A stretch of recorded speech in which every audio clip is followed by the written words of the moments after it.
So as they say, Disney is where dreams come true.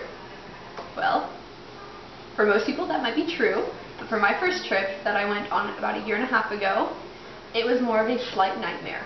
Off a little background, the first semester of college, me, Laura, and our friend Emily became very good friends, and we were friends throughout the entire semester. And around Christmas, she applied for the Disney World internship in Florida, and she got in. So that next semester, she was off in Florida doing her internship, and she invited us to come down to visit her that summer.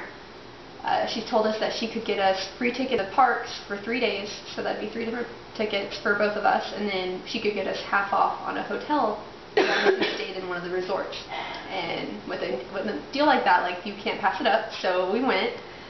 It all started off really good. We got to Florida. She met us at the airport, picked us up, took us back. We did a couple of things. We went to like downtown Disney, walked around, bought some stuff. She worked at Port Orleans, which is like the New Orleans style resort. So all was going really well. We walked around that a little bit. I can't really remember the exact order of everything that happened, but after downtown Disney we did some stuff, and then we thought we could go swimming. We thought that sounded fun. So we all met up with Emily, her mom, her brother, all at the Port Orleans pool. And we swam for a little bit, and then we went for a walk, and they had a river that followed around the whole resort, and you could rent a boat. Well, her mom asked if we wanted to rent a boat, and we thought that sounded like a fun idea, so we rented it. Well, Laura and I didn't bring wallets or anything because we were just going swimming. No need for money there. So Emily paid for it. So we went on the boat and had a good time and everything. And when we got home, or back to the resort that night, Emily was supposed to stay with us because employee has to stay with them in order for the half off to really be legal in a way. But she told us she didn't feel good, so she ended up leaving and going back to her apartment. Later that night, we got a text message from her, obviously very upset about something.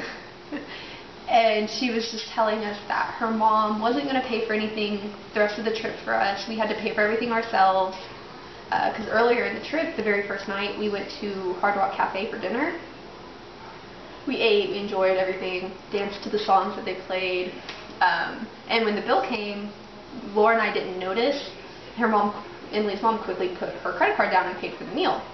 So we didn't notice that the bill had come, and then she was like, "Alright, let's go, guys." And we were like, "Oh, okay." So we went.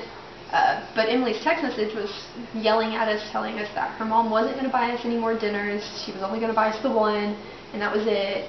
And we needed to start putting money forward for anything we did. And we didn't understand what was going on because she was perfectly fine all day, and then she leaves and bam, literally blows up at us. So we kind of sorted it out.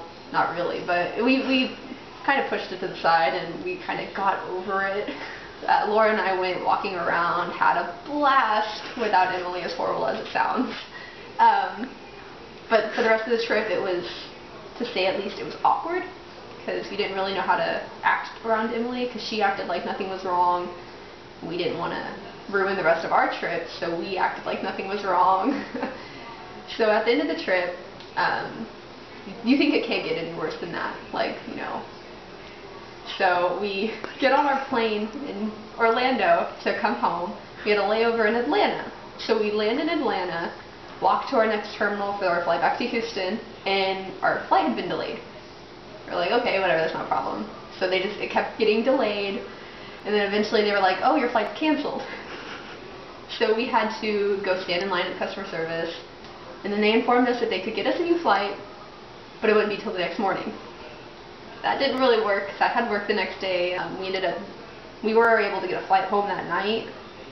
Luckily, they upgraded us to first class for free. That was probably the icing on the cake.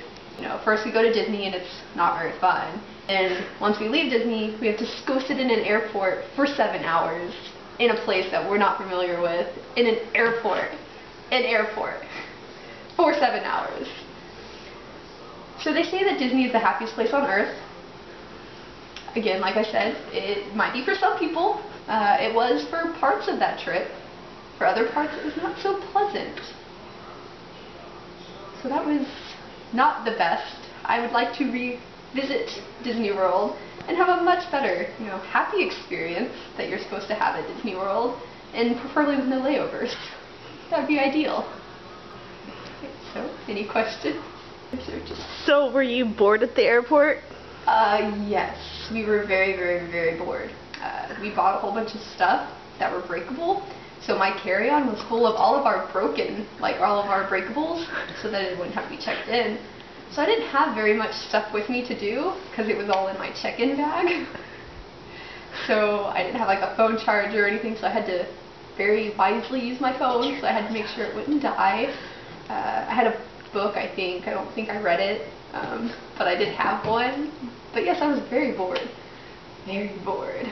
Did you ever hash it out with Emily? No.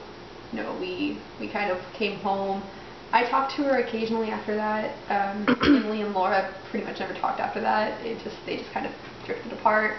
I never talked to Emily about what happened. Very rarely do I. But no, we never hashed it out. Never. But for your first trip, it was okay, right? It could have been better, of course. But yes, it was. We did most of what we wanted to do, having never been. Obviously, you can't do everything because you don't know everything that's fun to do. But we did get a lot of stuff done. There are certain parks that we would have rather stayed at longer. Universal, for one.